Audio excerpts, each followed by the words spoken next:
Ըստ խնդրի, թիվը 3-ի և 6-ի բաժանելի ստացված մնացորդների գումարը հավասար է 4-ի։ Պահանջվում է գտնել այդ մնացորդների արտադրելի բոլոր հնարավոր արժեքները։ Շատ լավ, նախ եկեք համառոթագրենք խնդրի պահանջը ու այնուհետև անցնենք լուծմանը։ Դե եկեք այսպես նշենք։ Գիտենք, որ թիվը ինչ-որ մնացորդ է տալու 3-ի բաժանելիս և ինչ-որ մնացորդ է տալու 6-ի բաժանելիս։ Դրանք նշանակենք համապատասխանաբար քառակուսիով և եռանկյունով ու արդեն նշենք, թե ինչ է մեզ տրված։ Ինքն թիվը 3-ի բաժանելիս ենթադրենք տալիս է ինչ-որ վանդակ մնացորդ։ Վանդակի տակ թաքնված է թիվ, որը կարող է լինել 0, 1 կամ 2։ Այս 3-ից որևէ մեկը, որովհետև սրանք 3-ի միակ մնացորդներն են, այլ մնացորդ չունի 3-ը։ Իսկ 6-ի բաժանելիս եռանկյունի մնացորդ։ Ահա, և սրա տակ թաքնված են 0-ն, 1-ը, 2-ը, 3-ը, 4-ը կամ 5-ը, սրանցից որևէ մեկը։ Ու գիտենք, որ վանդակ գումարած եռանկյունին մեզ մոտ հավասար է 4-ի։ Հիմա պահանջվում է գտնել մեզ մոտ նրանց արտադրելը, այդ մնացորդների արտադրելը։ Ահա,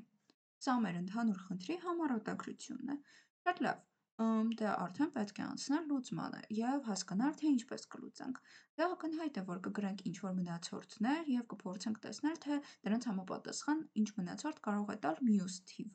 մյուս թվի վրա բաժանելիս։ Օրինակ, սկզբից կարող ենք գրել 6-ի վրա բաժանելիս մնացորդները, ու դրանից հետո փորձենք հասկանալ, թե 3-ի բաժանելիս ինչ մնացորդներ կարող են լինել այդ դեպքում, որպեսզի նրանց գումարը հավասար լինի 4-ի։ Ինքն ուղղակի, եթե 6-ի բաժանելիս 0 է, ապա օրինակ 3-ի բաժանելիս պետք է տա 4 մնացորդ, որպեսզի գումարը լինի 4, բայց տեսնում ենք, որ այստեղ 4 չկա։ Ինքն սա կլինի փորձի մեթոդ, բայց այդպես նույնպես կարելի է լուծել, բայց առաջարկում եմ առանց փորձի կատարենք հետաքրքիր պնդումներ անելով, որը մեր գործը շատ ավելի կհեշտացնի տվյալ խնդրի լուծման համար։ Ահա, այստեղ նշենք, թե ինչ տեսակի պնդումներ կանենք հիմա։ Եվ կանենք իրականում շատ պարզ պնդումներ, որոնք ձեզ նույնպես հայտնի են։ Մենք կասենք թիվը 6-ի բաժանելիս ինչ մնացորդ է տալիս և դրան համապատասխանաբար 3-ի բաժանելիս ինչ մնացորդ կտա։ Չէ՞ որ օրինակ եթե թիվը 6-ի բաժանվում է, ապա 3-ի նույնպես բաժանվում է, որովհետև 6-ի պարզ արտադրիչների մեջ կա 3, բայց հակառակը ասել չենք կարող։ Դրա համար 6-ի բաժանվելիս մնացորդները դիտարկելը ավելի խելամիտ կլինի, որովհետև մենք անմիջապես կեզրակացնենք, թե 3-ի բաժանելիս ինչ մնացորդ է տալիս և այդ 6 հնարավոր տարբերակներից ուղղակի կընտրենք նրանք, որոնց գումարը 4 է տալիս։ Դա ընդհանուր, թե ինչ ենք մենք այս պահին անելու։ Շատ լավ, դե 6-ի բաժանելիս եթե թիվը մեզ մոտ տա, եկեք 0-ից սկսենք համարակալումը, քանի որ մնացորդները նույնպես 0-ից են, եթե 6-ի բաժանելիս մեզ մոտ լինի 0 մնացորդ, նշանակում է թիվը անմնացորդ բաժանվում է 6-ի, կհետևի, որ 3-ի բաժանելիս կրկին 6 մնացորդը։ Կներեք 0 մնացորդը, անմնացորդ բաժանվում է։ Եվ նրանց գումարը մեզ մոտ 0 է։ Կամ եկեք գումարը ամենավերջում բոլորի համար հերթով հաշվելով կգանք։ Ու արդեն այստեղից ավելի կրճատ կգրեմ, այսինքն 6-ի բաժանելիս մեզ մոտ 1 մնացորդ է, այստեղից հետևում է, որ 3-ի բաժանելիս կրկին 1 մնացորդ կլինի, չէ՞ որ հենց այդպես է, ոնց որ սրա նախորդ մնացորդովը մեզ մոտ 6-ի էր բաժանվում, նշանակում էր, որ 3-ի նույնպես անմնացորդ բաժանվում է, ինչը նշանակում է, որ եթե այս թվից, տեսեք, եթե թիվը 6-ի բաժանելիս 1 մնացորդ է տալիս, նշանակում է այդ թվից, եթե հանենք 1, կբաժանվի 6-ի, ինչը նշանակում է, որ կբաժանվի նաև 3-ի։ Դա նշանակում է, որ 3-ի բաժանելիս էլ արդեն 1 մնացորդ է տալիս։ Կարող ենք այս ամենը պատկերացնել, ահա այսպես քառակուսիներով, ցանկացած թիվ ներկայացվում է այսպես քառակուսիների միջոցով, ինքն թե քանի հատ քառակուսի ունի այդ թիվը, որ դրան էլ հավասար է իր արժեքը, և եթե 6-ի բաժանելիս 1 մնացորդ է տալիս, ապա թիվը կունենա այսպիսի 6 քառակուսիներով խմբեր, և էական չէ, թե քանի այդպիսի խումբ կունենա, ու դրանից հետո 1 կունենա։ Ցանկացած թիվ այսպես կարելի է ներկայացնել։ Օրինակ, եթե չդիտարկենք ահա այս մեջի կետիկները, Սա մեզ մոտ կլինի 13 թիվը, որովհետև 13 հատ քառակուսի է ուղղակի պատկերված։ Շատ լավ։ Ինքն ցանկացած թիվ, որը 6-ի բաժանելիս 1 մնացորդ է տալիս, այս տեսքով է ներկայացվում, եւ եթե արդեն 3-ի բաժանելիս մնացորդը հասկանանք, ահա այսպես եռյակների պետք է բաժանենք։ Եվ այսպես բոլորը կկարողանանք եռյակների բաժանել ու արդյունքում մեզ մոտ այս մեկը կառանձնանա։ Ահա, սա այստեղ պահենք, անընդհատ կվերադառնանք սրան ու ավելի լավ կպատկերացնենք, թե ինչ է կատարվում։ Դրա համար էլ 3-ի բաժանելիս նույնպես 1 մնացորդ է։ Հիմա երբ թիվը 6-ի բաժանելիս 2 մնացորդ է տալիս, հետևում է, որ 3-ի բաժանելիս նույնպես 2 մնացորդ կտա։ Չէ՞ որ այստեղ այդ դեպքում կլինի ուղղակի երկրորդ քառակուսին, 6-նյակներ կունենանք այսպես եւ 2 ավելորդ քառակուսի, որոնք մնացորդն են, ու բոլորը եռյակների կբաժանենք, բացի այս երկուսը։ Բայց արդեն խնդիրը այլ է, երբ 6-ի բաժանելիս մեզ մոտ 3 մնացորդ է ստացվում։ Այստեղից հետևում է, որ 3-ի բաժանելիս 0 մնացորդ է կրկին։ Եվ ինչու է այդպես ստացվում, որովհետև այստեղ երրորդ քառակուսին է ավելանում։ Մենք բոլորը եռյակների բաժանելով գալիս ենք ու ունենում ենք մեր վերջին եռյակը։ Հենց այդ պատճառով էլ այստեղ 0 մնացորդ է կրկին ստացվում ու կրկնվում է ամեն ինչ։ Երբ դիտարկում ենք 6-ի բաժանելիս 4 մնացորդը, այստեղից ստացվում է, որ 3-ի բաժանելիս կրկին 1 մնացորդ կլինի, չէ՞ որ 4 մնացորդ ուղղակի 4 է, դա այսպիսի ավելորդ քառակուսի է, դե 3-ը գիտենք, որ կարող ենք խմբավորել։ Եվ եթե 6-ի բաժանելիս 5 մնացորդ ունենք, ապա 3-ի բաժանելիս կունենանք 2 մնացորդ։ Ու կարող ենք որպեսզի մեզ մոտ ամեն ինչ գեղեցիկ լինի, ուղղակի վարձնենք եւ ահա այսպես բոլոր տեղերը ավելացնենք մեր բաժանելիս արտահայտությունը։ Շատ լավ։ Ընդհանուր մեր պատկերը սա է եւ բացատրեցինք այդ ամենը ահա այսպես քառակուսիներով։ Այստեղ նշեմ, որ սա նրա համար է, թե ինչպես պատկերացնել։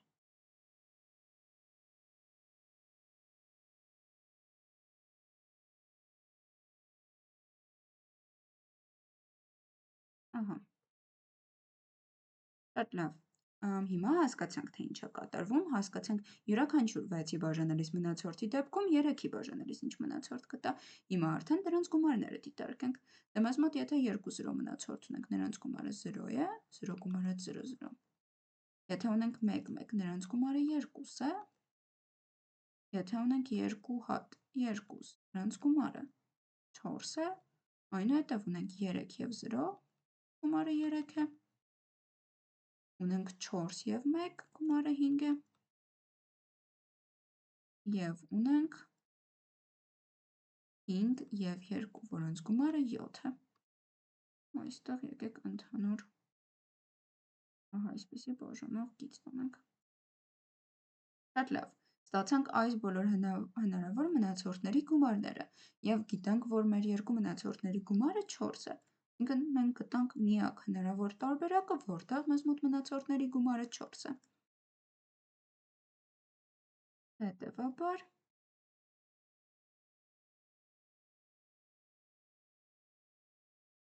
մեզ մոտ քառակուսու տակ թաքնված է 2 մնացորդը, եռանկյան տակ կրկին 2 մնացորդը, որտեղից էր ստացվում է, որ դրանց արտադրյալը մեզ մոտ հավասար կլինի 2 անգամ 2 հավասար 4-ի։ Եվ իհարկե այսքանով լուծումը չենք կարող ավարտել, որովհետև մեզ պետք է այդպիսի թվի օրինակ։ Ակնհայտ է, որ մեր բոլոր պնդումները ճշմարիտ են եղել, ահա այստեղ մնացորդների հետ կապված, բայց պետք է պարտադիր օրինակ բերել, հակառակ դեպքում ուղղակի պարզ չէ, արդյոք ամեն ինչ ճշմարիտ է թե չէ։ Մենք միգուցե արեցինք պնդումները, բայց միգուցե ինչ-որ սխալ ենք թույլ տվել դրանց ընթացքում եւ չենք կարողանում օրինակ գտնել։ Շատ լավ, այսինքն ուղղակի օրինակ է պետք գտնել։ Դե ամենապարզ օրինակը, որ կարելի է այս դեպքում կառուցել, թիվ, որը եւ 6-ի եւ 3-ի բաժանելիս 2 մնացորդ կտա, դա ուղղակի 2-ն է։ Եվ տեսեք, 2-ը երբ մենք 3-ի ենք բաժանում, մեզ մոտ քանորդում 0 է ստացվում, մնացորդում 2։ Եվ երբ 2-ը բաժանում ենք 6-ի, կրկին քանորդում 0 է ստացվում եւ մնացորդում 2։ Այսինքն պետք է ուշադրություն դարձնել, որ մեզ մոտ առաջին մնացորդները թվի բաժանելիս հենց այդ 1-ից սկսածն են լինում, 0, 1, 2, 3, 4, 5, 6-ի համար և 0, 1, 2, 3-ի համար։ Այսինքն շատ նորմալ է դիտարկել 2, ուղղակի քանորդում մենք ունենք 0, որովհետև 2 թվի մեջ ոչ մի հատ 3 կա։ Ու արդեն մնացած օրինակները ինքնուրույն կարող եք ընտրել, որովհետև ուղղակի մեզ պետք է, որ 6-ի բաժանելիս 2 մնացորդ տա, այսինքն 2 մնացորդին 6-ը գումարելով կարող եք շարժվել։ Օրինակ 8, հաջորդը կլինի 14-ը և այսպես շարունակ։ Շատ լավ, օրինակը կառուցեցինք, պատասխանը գտանք, հետևաբար սա ամբողջական լուծում է։ Բայց եկեք ամեն ինչ ավելի լավ պատկերացնելու համար ամփոփենք լուծումը, ինչ գիտենք, թիվը 3-ի բաժանելիս ինչ-որ մնացորդ է տալիս, 6-ի բաժանելիս այլ և այդ մնացորդների գումարը 4 է, պահանջվում էր գտնել մնացորդների արտադրյալը։ Մենք սկսեցինք անել հետևյալ պնդումները. թիվը 6-ի բաժանելիս ինչ մնացորդ է տալիս և դրան համապատասխանաբար 3-ի բաժանելիս ինչ մնացորդ կտա։ Ու ստացանք հետևյալ կապը, այդ ամենը մենք բացատրեցինք նրանով, որ ցանկացած թիվ կարելի է ներկայացնել քառակուսիների միջոցով։ Ուղղակի յուրաքանչյուր քառակուսին մեզ մոտ մեկ թիվը կներկայացնի, այսինքն քառակուսիների քանակը ուղղակի հավասար կլինի թվի արժեքին։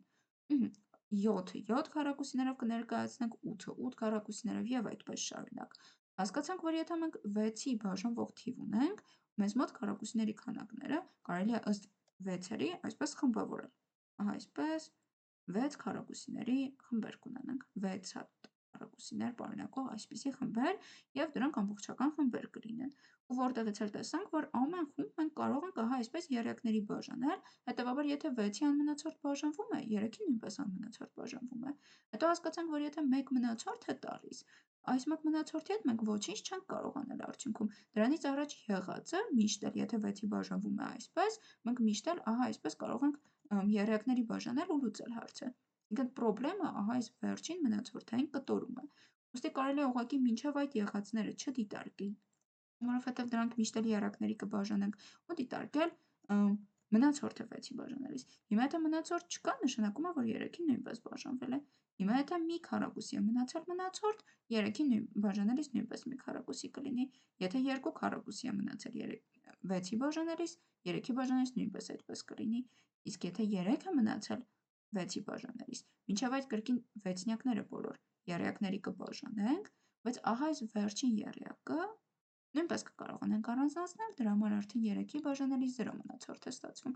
ու դա մնացածը ինչպես ասացինք, նույն ձև կշարունակվի։ Հետո դիտարկեցինք բոլոր մնացորդների գումարը, հասկացանք, որ միայն մի դեպքում է 4 ստացվում և ասացինք, որ արտադրյալն էլ այդ դեպքում կլինի 4, 2 անգամ 2, բայց ամբողջական ավարտելու համար խնդրի լուծումը մեզ օրինակ էր պետք, իսկ օրինակը վերցրինք ամենապարզը, հենց ամենաառաջին բնական թիվը, որը և 3-ի և 6-ի բաժանելիս 2 մնացորդ է տալիս, դա 2-ն է, ու դրանից հետո ևս այլ օրինակներ կառուցեցինք, բայց արդեն այսքանը բավարար է, որպեսզի խնդրի լուծումը ավարտենք։ Ուստի այսքանով հենց կավարտենք տվյալ խնդրի լուծումը։